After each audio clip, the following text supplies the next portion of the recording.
Oi gente, tudo bem com vocês? Sejam todos muito bem-vindos a mais um Café com Holder, que é o quadro aqui do canal onde eu respondo as dúvidas que vocês deixaram pra mim lá no Instagram. Se você não me segue lá também, @fabio.holder. E se você é novo por aqui, seja muito bem-vindo. Meu nome é Fábio, eu sou analista de valores imobiliários. Se você tem interesse em investimentos na bolsa por longo prazo, seja muito bem-vindo. Considere se inscrever no canal, ativar as notificações se você quiser receber as notificações dos próximos vídeos.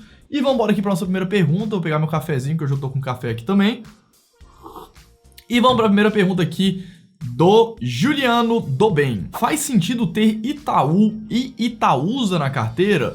Eu, pessoalmente, não sou muito fã de investir em holdings, né? Mas vamos dar um passo antes aqui, se você não sabe a diferença de Itaú para Itaúsa. Itaúsa é a holding que controla o Banco Itaú. Tem um vídeo aqui no canal que eu falo sobre a cisão da XP dentro do Itaú. Dá uma olhadinha, vou deixar o card aqui em cima desse lado, porque lá eu falo sobre a estrutura acionária dessas duas empresas e também de Itaúsa. Mas basicamente Itaúsa é uma empresa que controla Itaú. Código de negociação de Itaúsa, ITSA, código de negociação ITUB de Itaú. Normalmente, né, o que acontece? A gente tem alguns casos de algumas empresas que tem tanto a holding quanto a subsidiária listada na bolsa. Um outro exemplo aqui no Brasil é a Gerdau e a Goal, né, GGBR e Goal também, respectivamente, subsidiária e holding. Então, alguns casos a gente tem as empresas com a holding e a subsidiária, as duas listadas. Então faz sentido ter Itaúsa e Itaú? Eu especificamente acho que não, tá? Por quê? Primeiro porque Itaú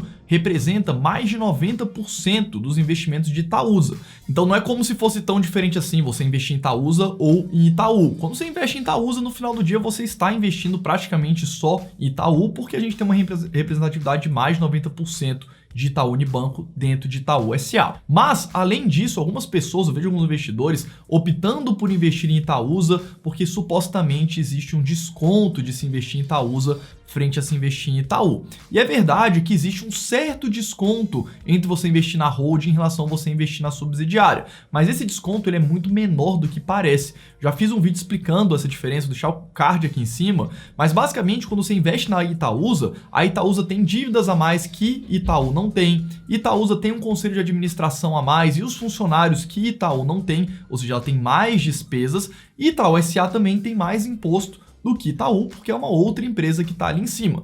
Então, essa carga de despesas faz com que, quando você compare o valor de Itaúsa frente ao valor que ela tem investido em ITUB, tenha um certo desconto, porque vai sobrar menos dinheiro para os acionistas quando você investe através de Itaúsa. Mas, por mais que ainda exista um certo desconto, além dessas despesas, realmente a holding ela é um pouquinho mais barata do que a subsidiária, você tem um risco a mais na tomada de decisão. Quando o Itaú Unibanco decide distribuir dividendos e você investe direto em ITUB, que é o meu caso, você recebe direto dividendo. Quando o ITUB paga dividendo para a holding, para a Itaúsa, pode decidir distribuir esse dividendo ou não para os investidores. Além disso, se não for distribuído os dividendos, esses dividendos podem ser alocados, né, em outras empresas, que é exatamente o que Itaú SA vem fazendo.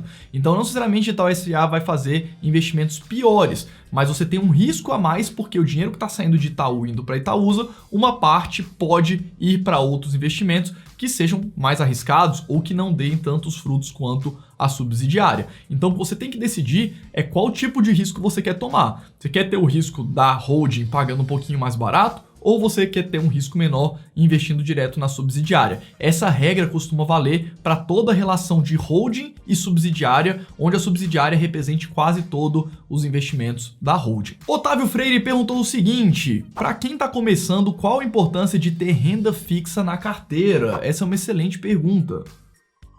Apesar daqui do canal a gente falar só sobre investimento de renda variável, principalmente ações, né, mas a gente fala um pouquinho também de fundos imobiliários, a gente fala bastante sobre investimentos no exterior, é muito importante para o investidor que está começando ele ainda ter renda fixa na carteira. Por quê? Eu gosto de fazer bastante uma analogia que é a seguinte: se você está começando na bolsa, você é um marinheiro de primeira viagem, vamos colocar assim. E como marinheiro de primeira viagem, você não vai pilotar um transatlântico. É muito mais fácil você pilotar um barco pequeno, porque esse barco pequeno você consegue mudar ele de direção de forma muito fácil, e qualquer erro que você cometa, você consegue corrigir esse erro de forma muito mais fácil. Se você já pega todo o patrimônio que você tem, coloca ele de uma vez na bolsa, vai ser muito mais difícil para você emocionalmente, você não está acostumado. Se você precisar corrigir algum erro que você fez na sua carteira, trocar alguns ativos, você vai ter provavelmente tido algum prejuízo fazendo isso, selecionando ativos errados, né, pro longo prazo, ou ativos que você não gostaria de ter corrido aquele risco. Então, saiba que ali os primeiros 6 meses, 1 ano, se você se dedicar bastante aos estudos, você vai amadurecer muito e você vai olhar para trás e falar assim, nossa, aquela carteira que eu tinha lá atrás não é a carteira que eu quero ter hoje. Só que se você alocou uma parcela pequena na renda variável e deixou esse processo de amadurecimento acontecer, não aconteceu nada de errado, você ainda tem aquele dinheiro na renda fixa que você vai migrando aos poucos para renda variável. Então não existe nenhuma necessidade de você ter 100% de renda variável, e mesmo que você queira ter 100% de renda variável, ter um pouco de renda fixa também faz sentido para você ir migrando aos poucos até você sentir o quanto que você está apto a administrar uma carteira 100% renda variável. Mas mesmo assim, vamos supor assim, você me fala o seguinte, Fábio, mesmo assim eu ainda quero ter renda fixa para o longo prazo. Não tem nenhum problema. O grande problema é você carregar renda fixa de curto prazo para o longo prazo. Então, se você quer investir para daqui 10, 20, 30 anos, construir uma aposentadoria ou um projeto mais de longo prazo, eu quero comprar uma casa daqui 10 anos, juntar dinheiro para comprar a casa dos meus sonhos. Faz sentido você ter renda fixa, porque a renda variável, ela varia, né? Não dá para você colocar a sua moradia, por exemplo, que é um sonho que você possivelmente tenha, se for o seu caso, nas mãos da renda variável, que você pode ter um ano muito ruim lá na frente, por exemplo, e você tem uma data cravada, né? Eu quero comprar uma casa daqui 10 anos. Então, todo objetivo que você tenha pessoal, que tenha data marcada, você pode utilizar a renda fixa para esses objetivos. Só que você não vai usar a renda fixa tradicional, como o CDB de um bancão, que vai render ali a Selic, ou até mesmo um Tesouro Selic, que vai render também ali a Selic todos os dias. Você vai comprar um título público indexado à inflação que tenha um vencimento próximo daquela data que você quer utilizar aquele dinheiro.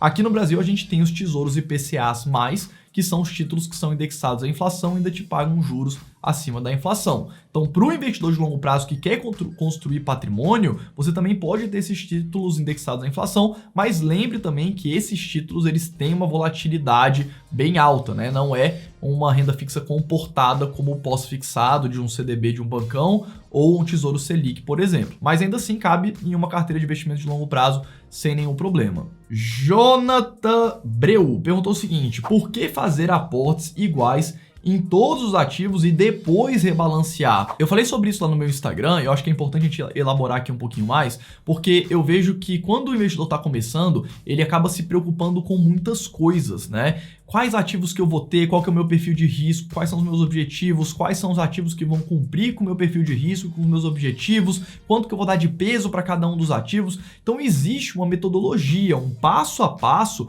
onde cada hora você vai se preocupar com alguma coisa diferente. Eu gosto de falar que uma carteira de investimentos ela funciona como um diamante que você vai lapidando ao longo da sua vida. Você não precisa sentar hoje e decidir exatamente qual vai ser a sua carteira para o resto da sua vida. A sua carteira está sempre se aprimorando. Você está sempre se aprimorando como investidor. Você está sempre incluindo novos ativos ao longo da sua vida. E o primeiro passo que a gente faz quando a gente vai construir uma carteira de longo prazo é definir as macroalocações. Quanto que você vai ter em ações, quanto você vai ter em fundos imobiliários, quanto você vai ter em investimentos no exterior, lá no exterior quanto que você vai ter em estoques, quanto que você vai ter em REITs, por exemplo.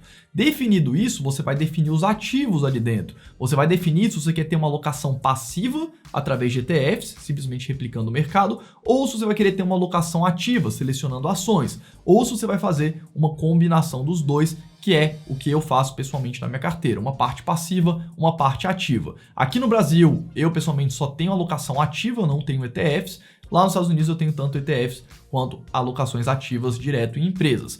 E o próximo passo, né, para o investidor que decidiu isso bom, quais ações eu vou ter? Quando você vai selecionando quais ações você quer ter, é o primeiro passo, porque o que vai fazer mais diferença no longo prazo são quais ativos você investiu. Não necessariamente você teve 2,3%, 3% em cada um daqueles ativos.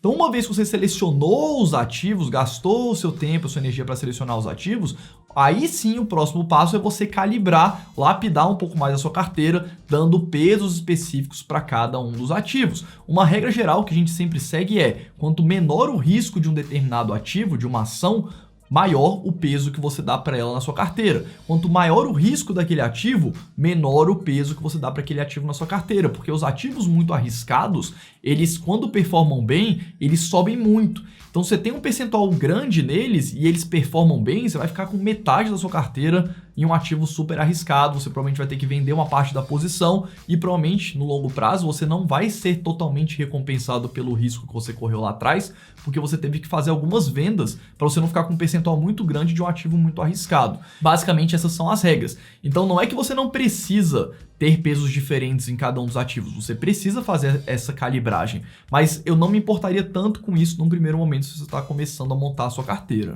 Próxima pergunta aqui do Júlio B. Medeiros: por que gestores não investem em fundos imobiliários? Bom, normalmente alguns fundos que estariam aptos a investir em fundos imobiliários, como por exemplo os fundos multimercado, né, e até mesmo os fundos de pensão de uma forma geral, não costumam investir em fundos imobiliários exatamente por causa da isenção que existe dos proventos dos fundos imobiliários para a pessoa física. Porque os fundos de uma forma geral, eles já são isentos de imposto. Né?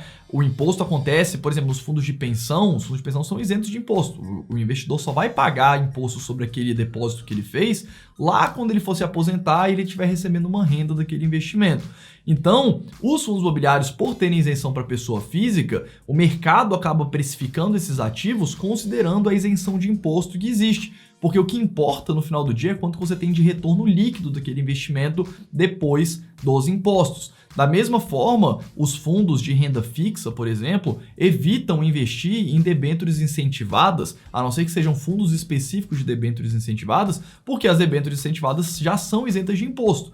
Então, o yield que aquele investimento vai dar, ele já é um yield líquido de imposto. Sendo que os fundos, eles já são isentos de imposto de uma forma geral. É óbvio que tem várias classificações de fundos, os fundos de multimercados têm como cotas, mas normalmente é por isso que os gestores evitam, porque os fundos, eles são veículos que normalmente não são tributados. O tributo é pago pelo cotista quando o cotista tira o dinheiro de dentro do fundo. Então, basicamente é por isso que a indústria de investidores institucionais como um todo evita investir em fundos imobiliários, basicamente por causa da isenção que existe para a pessoa física, sendo um investimento muito mais atrativo para a pessoa física fazer direto do que um fundo fazer e depois a pessoa física ser tributado. O fundo, ele tem outras opções de investimentos onde você já tem a precificação sendo feita de forma igualitária entre as pessoas físicas e os fundos, como por exemplo as próprias ações que são negociadas em bolsa. Então, basicamente é por isso. Beleza? Então, pelo vídeo de hoje é isso. Espero que vocês tenham gostado. Deixa o seu like, compartilhem o que vocês acham que tem interesse. Isso ajuda demais aqui o canal. E eu vejo vocês no próximo vídeo.